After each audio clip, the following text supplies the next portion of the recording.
بسم الله الرحمن الرحیم.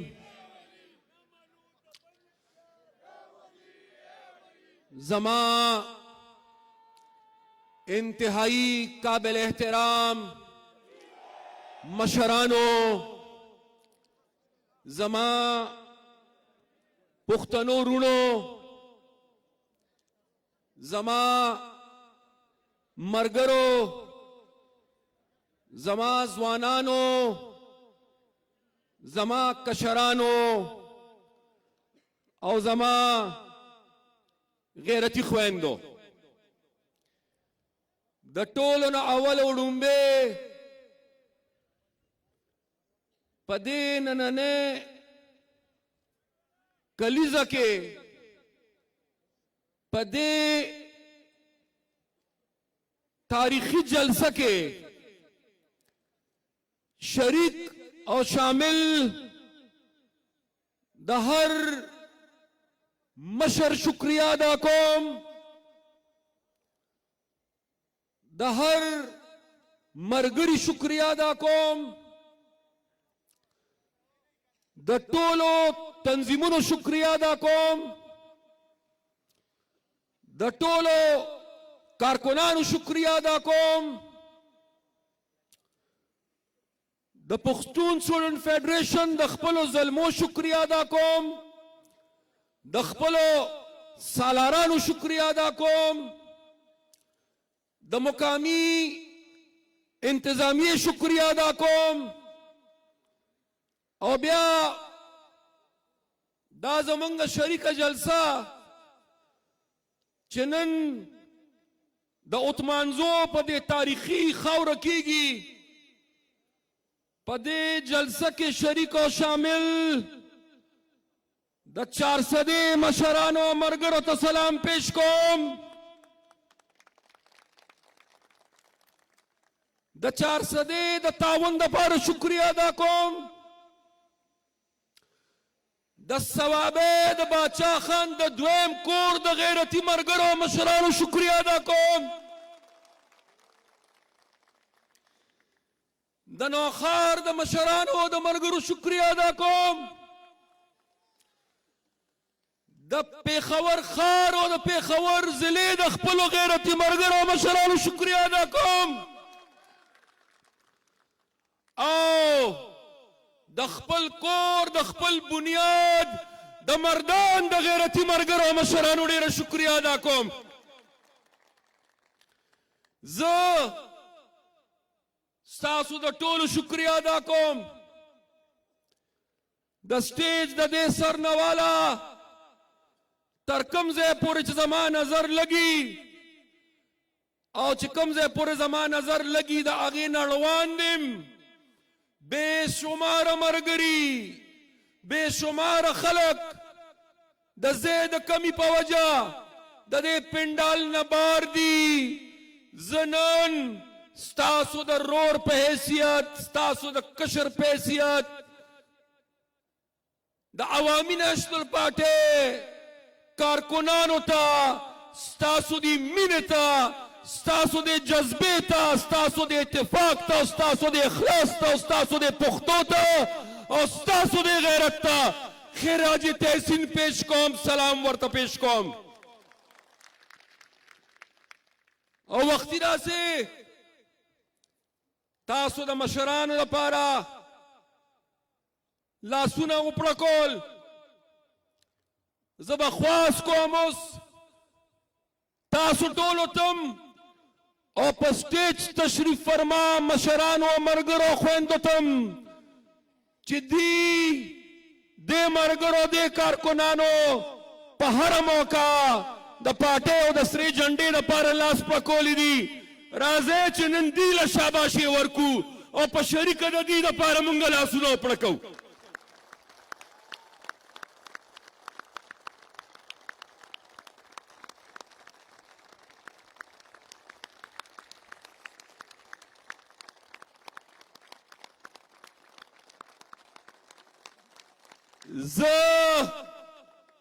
زه نن ډېر کمی محسوس کوم او تاسو به هم کمی محسوس کوئ. زمونږ د مشر د پښتنو د مشر د باچا خان بابا د قافلې او د کاروان د سالار محترم اسفندیار ولی خان صاحب چې نن د خپلې بیمارۍ په وجه زمونږ ترمنځ موجود نه دی،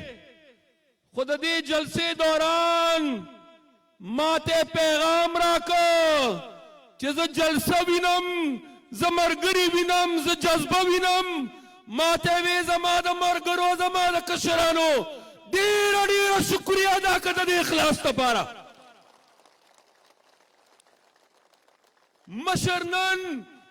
مشر نن تاسو ویني، مشر ته نن دا هر څه ښکاري او نن تش مشر ته نه ښکاري، ما ته نه ښکاري، د سټیج نه نه ښکاري. نن خو زما په خیال که په سترګو ړوند ړوند هغه ته به هم نن باچا خاني او امین اشتل پارټي ښکاري. نو زه ستاسو شکریه ادا کوم. زما کشر رور بیمار دی، هغه د بیمارۍ په وجه نن دلته نشته، هغه د صوبې صدر دی، خو د هغه جنرال سیکرټري د هغه د کابینې ملګري موجود دي. زه د خپل صوبایي تنظیم هم شکریه ادا کوم. زه تیرو اوو ورځو داسې چې څومره هم سرګرمې شوي دي په پښتونخوا صوبه کې، څومره هم ستړې کړې ده تاسو په پښتونخوا صوبه کې. په تیر اوو ورځو کې په یو رنګ په بل رنګ، په یو شکل په بل شکل تاسو باچا خان بابا ته او تاسو ولی خان بابا ته خراج عقیدت پیش کړی دی. زما کوم ملګرو چې دغه خواري کړې ده، زما کوم ملګرو چې دغه ستړې کړې ده، زه نن د صوبې د تنظیم نه والا تر د لاندې د کلي تنظیمونو پورې خپلو ملګرو ته خراج تحسین پیش کوم ستاسو د دې کردار دپاره. او یو بله شکریه هم ادا کول غواړم، ځکه چې ما د بلوچستان پښتنو سره وعده کړې وه چې زه به د پښتونخوا په خاوره، په هغه خاوره چې په دې خاوره باچا خان بابا هم خړپوسي کړي دي، ولی خان بابا هم خړپوسي کړي دي، دا زمونږ د مشرانو هغه خاوره وعده مې ورسره کړې وه چې زه به شکریه دلته ادا کوم. او ولې زه چې ورسېدلم هرنای ته د شپې ناوخته واورې ملګرو مشرانو په غور واورېده، سخته یخني، وریځ، خرابې لارې، په سبا سهار نه مسلسل باران، په شیبو شیبو باران، یخه یخني. ما دې ته وې چې رابطه وکړې، ځکه چې په دا حالاتو کې خو به جلسه ونه شي، چې تپوس هم وکړو. اطلاع راته راله چې باران هم وریږي، شیبې وریږي، خو د باچا خان بابا د ملګرو قافلې هم را روانې دي جلسهګاه ته او پنډال ته. تاسو یقین وکړئ چې د جلسې نه مخکې مسلسل باران، په جلسه کې مسلسل باران، یخه یخني، باران، تکلیف، او داغي باوجود آغا زرګاو خلکو په آغا میدان کې خپل مشرانو ته خراج عقیدت پیش کړی دی، خپل سرې جنډې سره د وفادارۍ مثال قائم کړی دی په هغه ورځ په هرنای کې. نو زه به د هرنای او د بلوچستان هغه ملګرو ته د پښتونخوا د مشرانو او د پښتونخوا د کارکنانو د اړخه ډېرې ډېرې نیکې پیرزونې ډېره مهرباني او شاباشي چې کوم کردار هغې هغه ورځ ادا کړی دی. مشرانو او ملګرو، نن مونږه د کلیزې په حواله چې کومه یو هفته مقرر شوې وه، دا د هغې په حواله زمونږه اخري جلسه ده. زما نړوان دیم دې مشرانو، زه بانګ اورم چې زه کله نږدې بانګ شروع شي زه به وقفه راولم. دومره بوډالان یم، غوږونه مې لږ ډېر کار کوي. او دا هم درته وایم انشاءالله چې زه به خپله خبره داسې وخت کې ختموم انشاءالله چې د باچا خان بابا یو پیروکار نه به هم د مازدیګر لمونځ نه قضا کېږي. زه به په داسې وخت خبره ختموم. ما گزارش دا کو چې نن اوومه ورځ ده چې تسلسل سره د دې صوبې په ګوټ ګوټ کې مرګري او مشران خراج عقیدت پیش کوي باچا خان بابا او ولی خان بابا ته د هغې د جدوجهد او د قربانو په حواله او د خدای خدمتګار تحریک په حواله باندې خبره کیږي. دلته کې مشرانو په ډېر ښه انداز هغه خبره وکړه، هغه حقایق بیان کړل. نن که موږ د باچا خان بابا خبره کوو، دا خبره زه زلمو ته کول غواړم، دا زه کشرانو ته کول غواړم، دا زه کارکنانو ته کول غواړم، ځکه چې زمونږ مخالفین چې نور هر څه ختم شي، چې نورې ټولې خبرې ختم شي، نو زمونږ مخالفین را پاسي، هغې وایي دی خو د باچا خان لار پرېښوده، هغې وایي دی خو د ولی خان لار پرېښوده. نو زه د هغې خلکو جواب کوم چې دا بې بنیاده الزام لګوي. هغې ته وایم چې باچا خان بابا بنیاد د آزاد مدرسې نه کېښود، د پښتون قوم او د پښتنو بچو د تعلیم دپاره، د هغې د روښانه مستقبل دپاره چې د جهالت تورې تیارې ختمې کړي او د علم رڼا خوره شي. دا کردارو د باچا خان بابا، دا تاریخ دی د باچا خان بابا. نو عوامي نیشنل پارټۍ چې تسلسل دی د هغې څه کردارو د عوامي نیشنل پارټۍ مونږ ته چې ذمواري د خدمت ملاو شوه، داسې حالاتو چې زمونږ په بچو باندې د سکولونو دروازې بندې کړې وې، داسې حالاتو چې سکولونه یې په بمونو الوزول، داسې حالاتو چې بچي یې د سکولونو نه منې کول. نن چې کوم خلک په ما دا بې بنیاد الزام لګوي چې موږ د باچا خان لار خدای مکه پرېښوده، هغې له جواب ورکوم چې لار هم نه ده پرېښې، په حقه لار روان یو، په حقه لار ځکه روان یو چې ظالمانو د کوم سکول دروازې بندې کړې وې، د هغه سکول دروازې هم کولاو کړې، چې کوم کالجونه یې رانوار کړي وو هغه کالجونه هم جوړ کړل، چې کومې یونیورسټۍ نه وې د هغې په ځای باندې بهترینې نوې یونیورسټۍ د پښتنو د بچو دپاره جوړې کړې. باچا خان بابا د مدرسو بنیاد ایښی، عوامي نیشنل پارټۍ د پښتنو بچو دپاره د یونیورسټۍ بنیاد کېښود. باچا خان بابا د انګریز د ظلم او د جبر خلاف جهاد کړی. باچا خان بابا او خدای خدمتګارو د آزادۍ جنگ کړی. عوامي نیشنل پارټۍ د دې ملک د بقا او د سلامتیا جنگ کړی دی.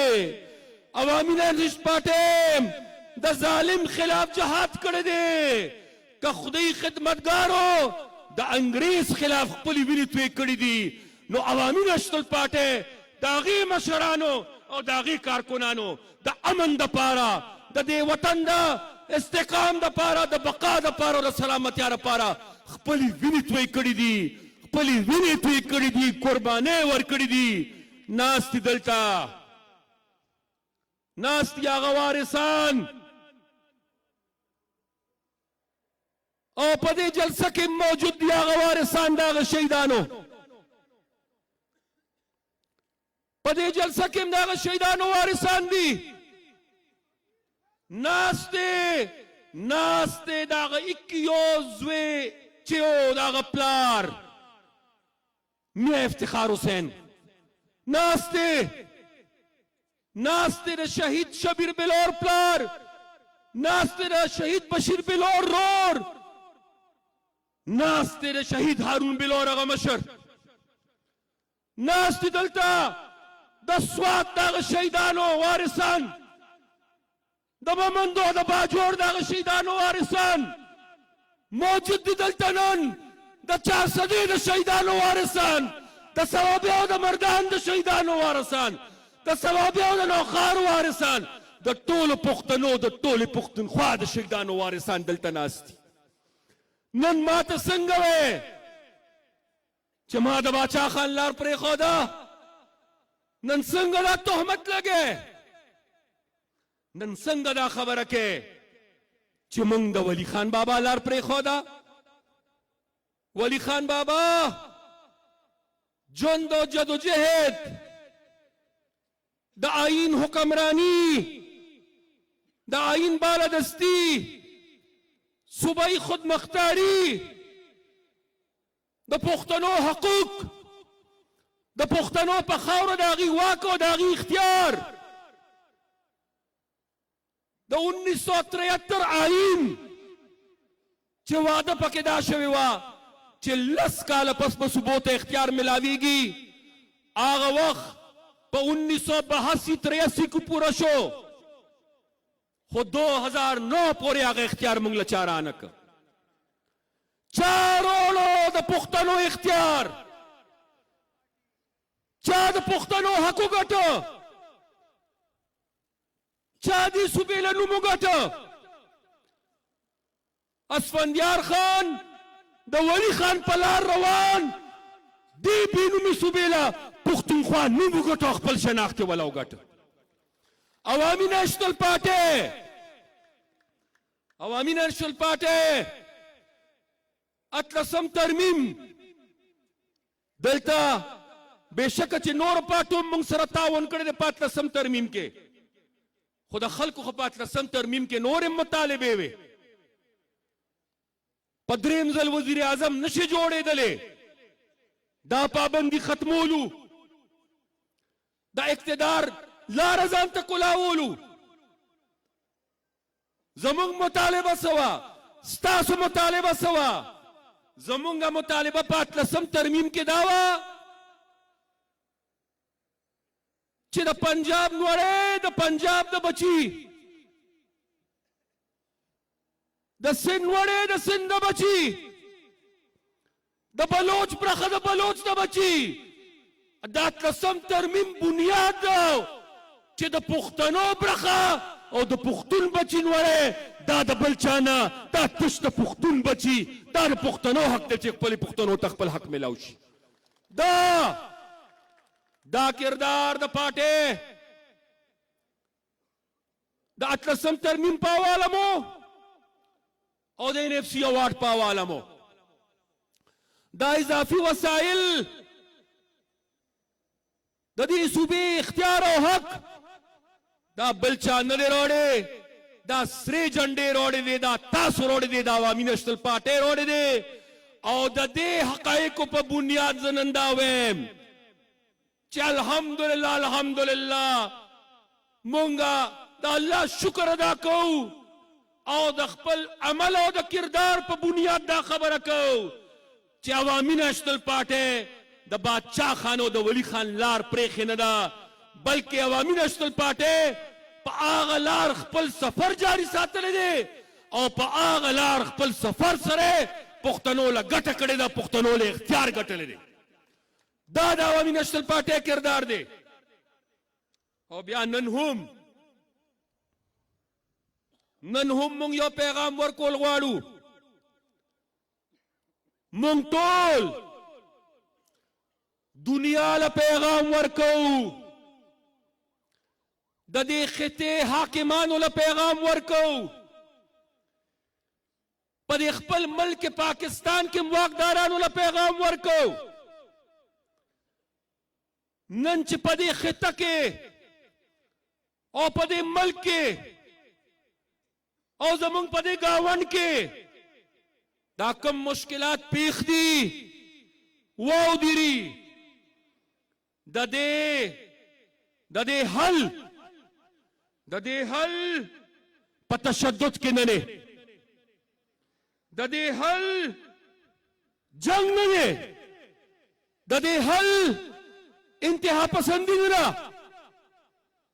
بلکې تشدد، انتها پسندی او جنگ هغې خو ډېره لویه تباهي وکړه. نن د باچا خان بابا او د ولی خان بابا د دې کلیزې په موقع مونږ دا پیغام ورکول غواړو، که مسئلې حل کول غواړې، امن غواړې، استقامت غواړې، کلاري غواړې، وداني غواړې، ترقی غواړې، که په پاکستان کې غواړې، که په افغانستان کې غواړې، که په دې ټوله خطه کې غواړې، نو حل یو په هغه لار روان شې چې کومه لار درته باچا خان بابا ښولې ده، هغه سوچ خپل کې، هغه نظریه خپل کې چې کوم سوچ او کومه نظریه ته باچا خان بابا په وراثت کې پرېښې ده. بل حل نشته او نه بله لار شته. او بیا نن به دا تپوس هم وکړو، دا سپین ږیري هم ناست دي، دا مشران هم ناست دي، په دې سټیج هم ناست دي حاجي صاحب، زمونږ په مشرانو باندې بعضې خلکو د کفر فتوې لګولې وې که نه وې لګولې؟ زمونږ په مشرانو باندې د غدارۍ الزامونه لګېدلي وو که نه وو لګېدلې؟ نن تپوس کوم چې کومو قوتونو په دې مشرانو د کفر فتوې لګولې او د غدارۍ الزامونه یې پې لګول، نن ته تپوس کوم چې دوی درته ویلي وو چې پردي جنګ ته مه دانګې، تاسو ودانګل پردي جنګ ته، څه حل شو نن زمونږه؟ کوم ځای ته ورسېدو نن مونږه؟ دا وطن لوټي شو، د پښتنو تباهي وشوه، نه افغانستان کې امن شته نه په پاکستان کې امن شته. کومو خلکو چې هغه الزامونه لګول بې بنیاده، نن ورته وایو چې مهرباني وکړئ، نن درته دا ټول پښتانه وایي، نن درته د پښتنو دا لویه جرګه وایي، نن درته د پښتنو دا کاروان او دا قافله وایي چې 40 کاله داسې زموږ وینه توی شوه، 40 کاله داسې مړه مونږه شو، پړه مونږه شو، 40 کاله داسې مونږه پردي جنګونه برداشت کړل، 40 کاله داسې په پردي جنګ کې زما د قام وینه توی شوه. نن د تر باچا خان او د ولی خان پیروکار وایي چې بس نور نه. نن زمونږ د شریکې آواز دا دی چې مونږ په خپل وطن او په خپله خاوره نور پردي جنګونو برداشت کولو ته تیار نه یو.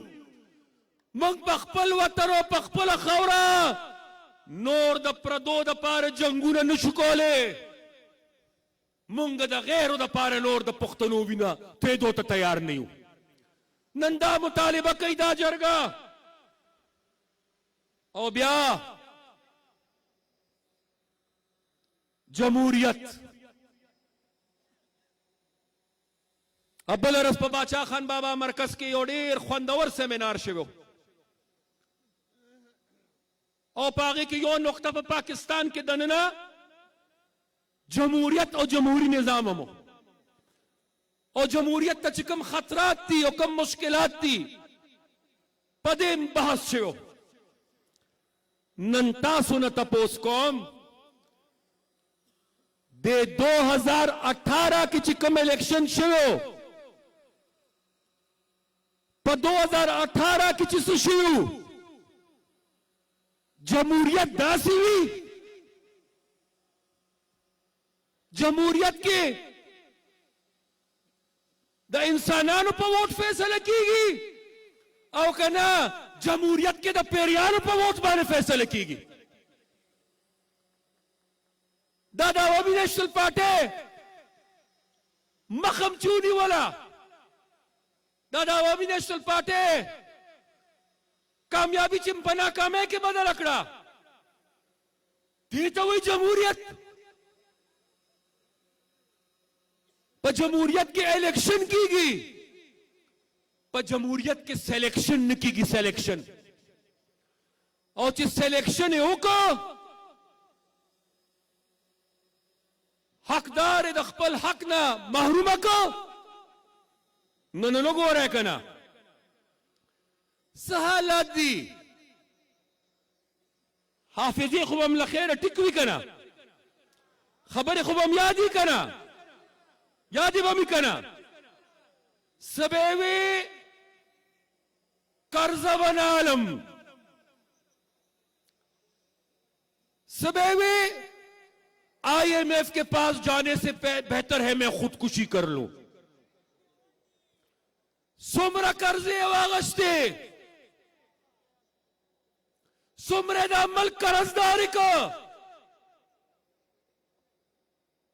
کم شرایط د IMF ونه منل. نن چې پسې د بجلی بل راځي څومره ټیکس دي پکې، گیس یې درته څومره ګران که، بجلی یې درته څومره ګرانه کړه، اوړه تیل او غوړي یې درته څومره ګران کړل. بېروزګاري کوم ځای ته ورسېدله، د غریب څه حل شو. نن د دې ملک د قسمت فیصلې د دې ملک د ولس په مفاد کې نه کیږي، بلکې نن زمونږ د قسمت فیصلې د IMF د خواهشاتو مطابق کیږي. نن د پاکستان معاشي فیصلې د IMF کوي. نن هغه اختیار چې پکار دی چې ریاست او حکومت سره، نن هغه اختیار د پردو په لاس کې دی، نن هغه اختیار د IMF په اختیار لاس کې دی.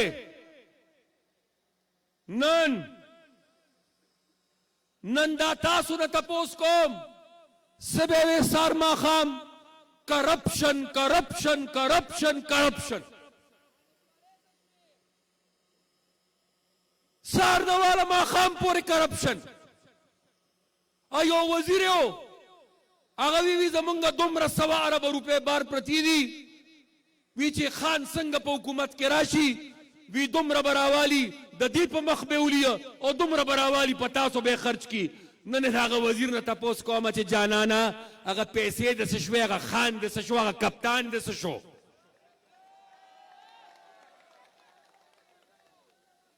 نن ته تپوس کومه چې هغه 1 کروڑ روپۍ نوکرانې څه شوې. نن ته تپوس کومه 50 لکه کورونه څه شو. نوی پاکستان دس شو دا مدینی ریاست چرته لاړه هغه د وزیر اعظم او د گورنر په کور کې چې به د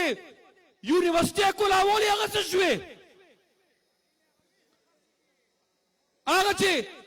هغه چې د بنیګاله نه به د وزیر اعظم دفتر ته لکه د هالینډ د وزیر اعظم په سیکل باندې راتلې سیکل دې څه شو سیکل دې چرته لاړه ډېرې لویې خبرې دې کولې ما سره یو بهترین پلان دی ما سره یو بهترین ټیم دی منصوبه دې څه شوه هغه ټیم دې څه شو ستا منصوبه تشه دا وه چې ته به د وزیر اعظم د کور شپږ میخې خرڅې ستا دا منصوبه وه چې ته به کونډو ښځو ته وې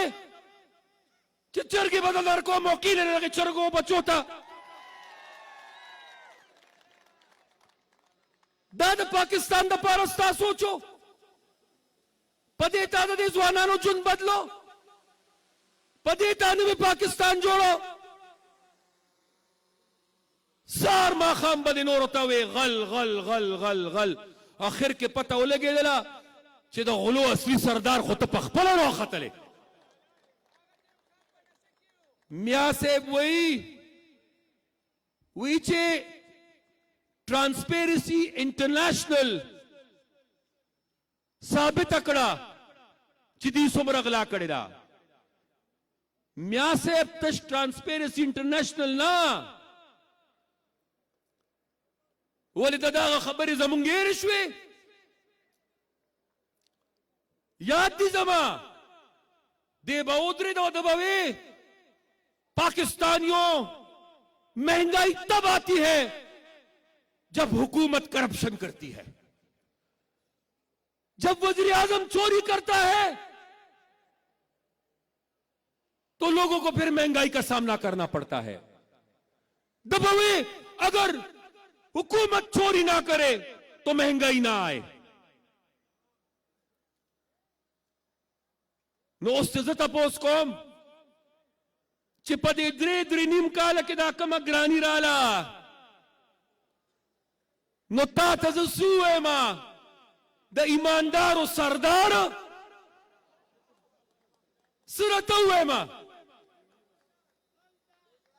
زه راته د ایماندارو سردار ووایم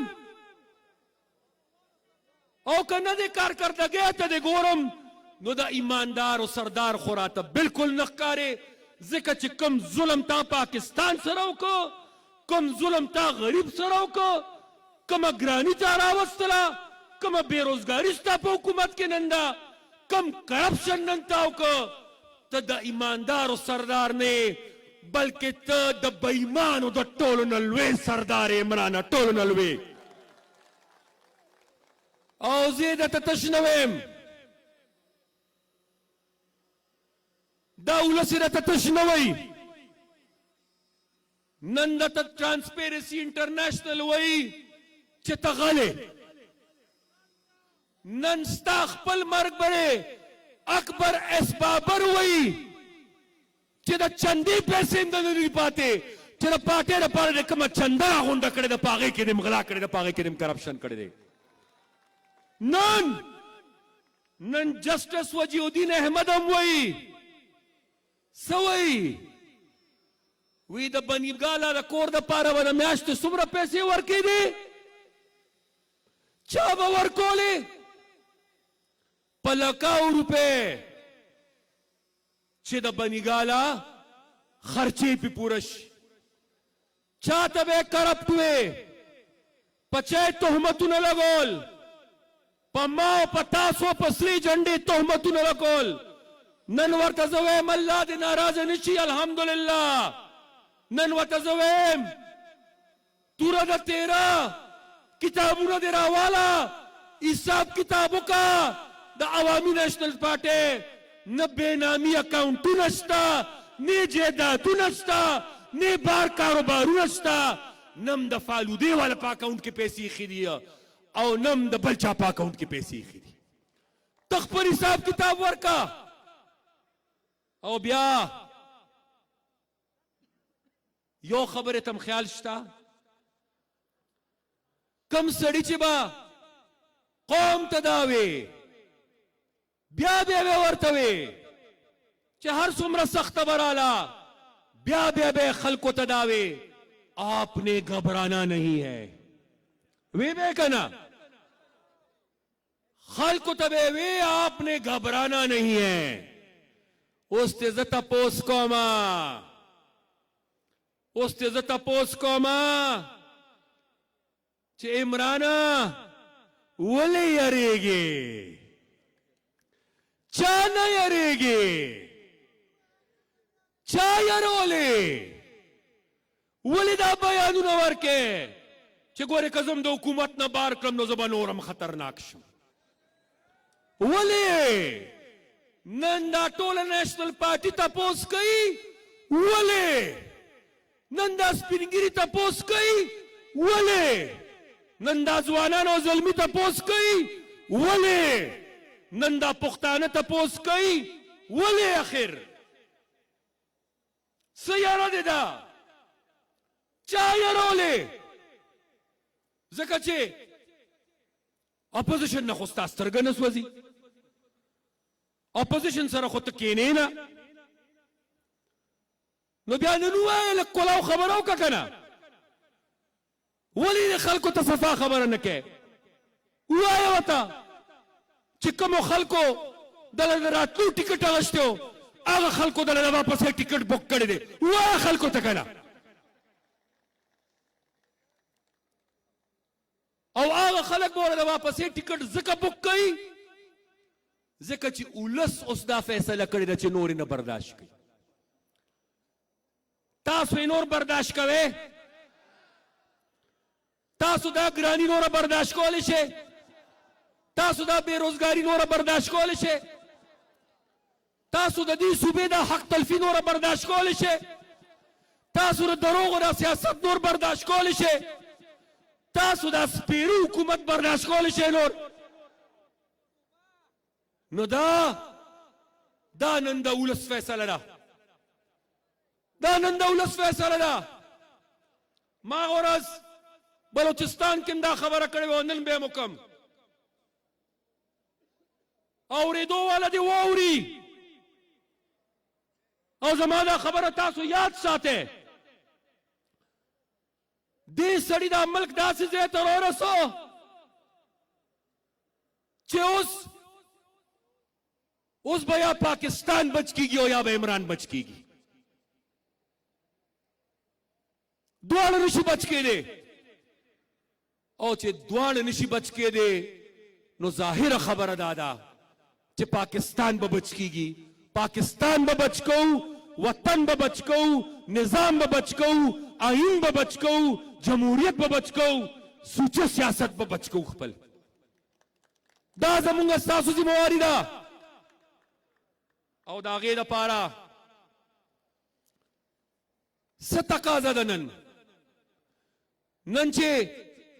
دې پنډال ته راغلی یې تش دې له راغلي یو چې تقریرونه وکړو تش دې له راغلي یو چې جلسه وکړو او که نه د دې موقع څه نورې تقاضې هم شته دا چې څومره راغلی یې نن په وطن مین یې که نه په وطن مین یې د پښتنو پر خپله سره جنډه مین یې د باچا خان او د ولی خان بابا پیروکار یې که نه نو بیا تقاضا دا ده وارې اوس د دې سر نه اخري سر پورې ملګرو ته دا اخري خبره کوم چې وارې زما دا خبره په غور تقاضا څه ده خپله تنظیمي ډانچه به مضبوطوو تقاضا څه ده خپل تنظیمونه به مکمل کوو تقاضا څه ده پښتنو کې به بیداري پیدا کوو تقاضا سره د پښتنو د اتفاق او د یووالي دپاره به ستړي کوو او خواري به کوو. تقاضا څه ده؟ که چېرته رانه کمزوري شوي د خپلې کمزورۍ او د خپلې غلطۍ نه به زده کړه کوو. تقاضا هم دا ده چې ټول په شریکه هغه ضلعو کې چې کوم کې اوس بلدیاتي انتخابات شروع کېږي ټولو ته مې خواست دا دی ملګري یاران دوستان خپلوان چېرته هم چې تعلقدار دي د باچا خان پیروکارو لاړ شئ جرګیو کې لاړ شئ هغه علاقو ته چې نتیجه راوړو چې د پښتنو د سرې جنډې د خیر نتیجه انشاءالله که خیري راوړو. او چارسده پیښور نوخار ثوابه مردان ستاسو دپاره یو خصوصي خبره تیر شپږ میاشتې چې کومه ولسي او تنظیمي ستړې تاسو وکړه د هغې دپاره ستاسو ډېره شکریه ادا کوم. خو اوس به انشاءالله دویمه مرحله شروع کوو که خیري په دې ټولو علاقو کې په دې ټولو تحصیلونو کې په دې ټولو ضلعو کې به انشاءالله ولسي رابطې شروع کوو. پښتنو سره به جرګې کوو بیداری به پیدا کوو او انشاءالله یوازې نه په شریکه به انشاءالله دا ستړي کوو په شریکه به انشاءالله دا کوششونه کوو که خیري. مشرانو او ملګرو زه یو ځلې بیا په دې ډېره کامیابه جلسه په دې ډېر بهترین اجتماع باندې ستاسو د ټولو ډېره ډېره زیاته شکریه ادا کوم. الله تعالی خوشحاله آباد او ودان لره او خدای دې تاسو له پښتنو له او د سرې جنډې له په هر محاذ په هره موقع کامیابي ورکړي. ډېره مهرباني ډېره مننه.